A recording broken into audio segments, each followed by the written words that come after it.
کہ نبی کریم صلی اللہ علیہ وآلہ وسلم کسی جنازے میں تھے اور قبر کی تیاری میں بھی دیر تھی، تو جیسے سب انتظار میں بیٹھ جاتے ہیں تو نبی پاک صلی اللہ علیہ وسلم نیچے بیٹھ گئے. آپ کے ہاتھ میں ایک چھڑی تھی اور آپ زمین میں جیسے آدمی کچھ سوچ رہا ہوتا ہے تو ساتھ ساتھ ایسے تو پھر آپ نے اس موقع پر ایک بات ارشاد فرمائی. پھر آپ نے دونوں کیفیتوں کو الگ الگ بتایا. آپ نے فرمایا جب مومن کی روح نکلتی ہے تو فرشتے آتے ہیں، ملک الموت جنت سے کفن لے کے آتے ہیں، اور وہ جیسے میں نے پہلے بھی عرض کیا کہ وہ آ کے فرشتے سارے اپنی اپنی ڈیوٹیاں لگ جاتی ہیں، اور پھر وہ اس کے کان میں آ کے کہتا ہے ایتھا النفس الطیبہ، اے پاکیزہ روح نکلو، اخرجی الی مغفرت من اللہ ورضوان، سبحان اللہ کی مغفرت اور اللہ کی خوشنودی کی طرف نکلو. تو پھر وہ تو فوراً نکلتی ہے نا، مطلب اس کا مطلب وہ تو خوش ہوتی ہے، وہ تو نکلنے کے لیے پھر دیر ہی نہیں لگتی. اور وہ جیسے پانی کی مشک بھری ہوئی ہے تو بند کھول دیا جائے، تخرج تسیل کما تخرج القطرۃ من فی السقا، وہ نکل جاتی ہے. تو دوسرا جو ہے جب وہ مومن کے علاوہ کافر اور منافق کی موت کے لیے جب فرشتے آتے ہیں تو نبی کریم صلی اللہ علیہ وسلم نے فرمایا وہ جہنم سے بدبودار کفن لے کے آتے ہیں.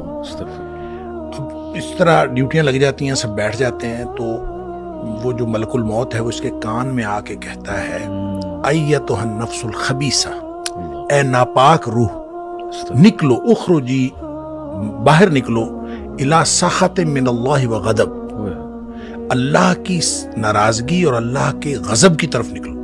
اللہ کی ناراضگی اور اللہ کا غضب تیرا انتظار کر رہا ہے.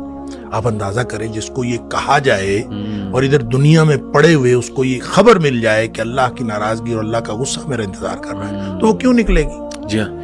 پھر نبی پاک صلی اللہ علیہ وسلم فرمایا فتفرق فی جسدہ، وہ پھر جسم کے اندر چھپتی پھرتی ہے، کبھی ادھر جاتی کبھی ادھر. اس کا مطلب ہے ایک اینٹیٹی ہے نا، بالکل روح ایک چیز ہے، اس کی بھی ایک پوری سمجھ ہے. ہاں جی، وہ بھاگتی پھرتی ہے. فتفرق فی جسدہ، جسم کے اندر بھاگتی پھرتی ہے، باہر نہیں نکلتی. تو پھر فرشتے جو ہیں وہ فینزعہ، وہ پھر اس کو کھینچ کر نکالتے ہیں. اللہ اکبر. اور پھر اس کی جو نبی پاک صلی اللہ علیہ وسلم نے مثال بیان فرمائی، کما ینزع الصفود من الصوف المبلول، جس طرح سے گیلی اون ہو اور اس کے اندر گرم سلائی لوہے کی رکھ دی جائے اور پھر اس کو کھینچا جائے ایک طرف، ظاہر روئی وہ اون جو چمٹ جائے گی، تو اس کو ایک طرف سے کھینچیں گے تو وہ تو تار تار ہو جائے گی.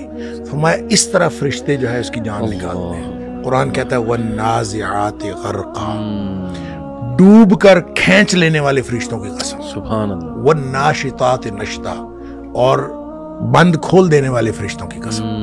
یعنی بالکل ایسے جیسے بند کھل جاتا ہے، یہ مومن کی موت ہے، اور پھر اس کو اندر سے کھینچ کر نکالتے ہیں، یہ کافر اور منافق کی موت ہے. پھر آگے بھی تفصیل نبی کریم صلی اللہ علیہ وسلم بھائی، وہ جو آپ بتا رہے تھے ساتویں آسمان تک جاتی ہے، تو یہ ساتویں آسمان تک جاتی ہے، وہ تو جو علیین میں جا کے اللہ تعالیٰ کی طرف سے ہو کے اور پھر اس کو علیین میں مقام مل جاتا ہے، اور اس کو لکھ دیا جاتا ہے. علیین یا مقام ہے یا رجسٹر ہے، اس کے اندر وہ شامل ہو جاتی ہے، پھر وہ واپس آتی ہے. اسی طرح جب منافق کی اور کافر کی روح جاتی ہے تو اس کو بھی فرشتے پکڑ کے لے جاتے آسمان کی طرف ہی ہیں، لیکن آسمان کے دروازے ہی نہیں کھولے جاتے.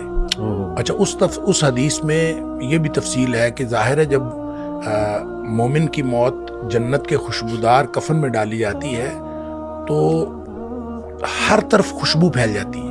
صحیح. اور وہ فرشتہ جب لے کے جا رہا ہوتا ہے اس کی روح کو، سب پوچھتے ہیں کس کی روح ہے، کیونکہ خوشبو پھیلی ہوئی ہوتی ہے، اور ہر شخص اس کے لیے جو ہے نا وہ دعائیں کر رہا ہوتا ہے، اور ہر شخص خوشی اور مبارکباد کی صدائیں آ رہی ہوتی ہیں. دوسری طرف جب وہ کافر کی منافق کی موت وہ جب آتی ہے تو اس کی بدبودار کفن ہوتا ہے اور بدبو پھیل جاتی ہے سارے چار چفیرے ہر عالم.